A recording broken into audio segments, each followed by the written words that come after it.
umaga mga mag-aaral. Meron ba kayong mga kaibigan? Nakagawa na ba kayo ng liham pangkaibigan? Halika na't samahan niyo akong alamin kung paano nga ba gumawa ng liham pangkaibigan. Narito ang isang halimbawa ng isang liham pangkaibigan.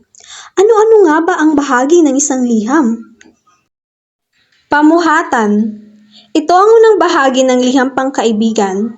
Makikita rito ang tirahan ng sumulat at petsa. Bating panimula. Ito ang ikalawang bahagi ng isang liham. Bating panimula ang tawag dito. Isinusulat ito sa susunod na linya ng liham sa kalawang bahagi ng palugit. Nagsisimula ito sa malaking titik at nagtatapos sa kwit.